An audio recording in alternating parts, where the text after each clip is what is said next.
Teresa గారి గురించి మాట్లాడితే అవకాశం ఇచ్చినందుకు చాలా ధన్యవాదం మనం. ఎందుకంటే ఒక స్త్రీగా ఉండి వేరే కంట్రీ నుంచి వచ్చి మన భారతదేశంలో అనేక మందికి మరి సేవ చేస్తూ ఆ సేవ చేయడంలో అనేకమైన కష్టాలు ఉన్నప్పుడు ఆ కష్టాలను కూడా తీర్చుకొని అనేక మందికి మాదిరిగా ఉండి చేసినటువంటి వ్యక్తి మదర్ తెరీసా గారు.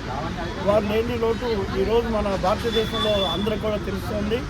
మరి వారు చేసిన సేవ అనేక మంది చేయాల్సిన అవసరం ఎంతైనా ఉంది. ఎందుకంటే భారతదేశం ఇంకా చాలా పొరుగు ప్రదేశంలో గరీబ్గా ఉన్నటువంటి ప్రదేశం ఉంది. అదే కాకుండా టాయిలెట్స్ లేనటువంటి ప్రదేశం, లేడీస్కి సరైనటువంటి రక్షణ లేనటువంటి ప్రదేశం. మరి అటువంటి ప్రదేశంలో మరి మదర్ తెరీసా గారు చూస్ చేసుకొని కలకత్తాలో మరి ఇంతకాలం 99 ఇయర్స్గా మరి సేవ చేసినటువంటి వ్యక్తి మన మధ్యలో లేకపోవడం చాలా దురదృష్టకరం. అయినప్పుడు కూడా వారి సేవను గుర్తించి భారత ప్రభుత్వం మరి భారతరత్నాన్ని ఇవ్వటం అనేది చాలా గర్వకారణం. అది మనందరూ ఒక క్రైస్తవులుగా ఒక తల్లికి అంత ఆధిక్యత దొరికిందంటే అది మన క్రైస్తవులందరూ కూడా గర్వపడాల్సిన అవసరం. ఎందుకంటే ఇది అందరికి దొరకనటువంటి మరి మేడం లాగా మదర్ తెరీసా మదర్ గారు లాగా చాలామంది ట్రై చేశారు, కానీ ఎవరు కూడా దొరకినటువంటి ఆధిక్యత మదర్ తెరీసా గారు జరిగింది.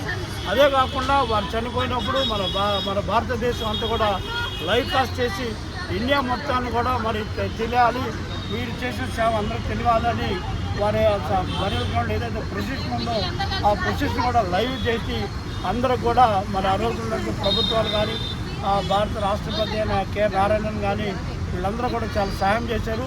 వారందరూ కూడా మేము చాలా థ్యాంక్ చెప్తూ క్రైస్తవులను ఇంకా మిస్అండర్స్టాండ్ చేసుకునేటువంటి పరిస్థితులు ఉంటున్నాయి. వారు చేసే సేవను గుర్తించండి.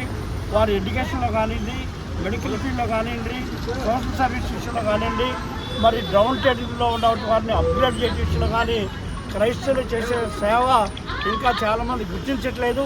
వారు కూడా గుర్తించి వారి సేవలు గుర్తించి భారత రాజ్యాంగంలో వారికి కూడా కావాల్సినటువంటి వెసులుబాట్లు, వారు కూడా కావాల్సినటువంటి మరి రైట్ ఫర్ రిజర్వేషన్ల ప్రకారం ఎంతమంది జనాభా ఉన్నారో ఆ జనాభా ప్రకారం వారికి కూడా ఒక స్థానాలు కల్పించలాగా ఆలోచించాల్సిన అవసరం ఉంది.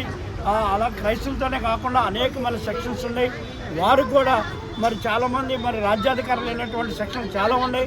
వారందరూ కూడా గుర్తించి భారత ప్రభుత్వం మరి వారిని కూడా ఒక మంచి స్థితిలో ఉండాలగా ప్రభుత్వాలు యాక్షన్ తీసుకోవాల్సిందిగా మనవి చేస్తూ సెలవు తీసుకున్నాం. జై హింద్.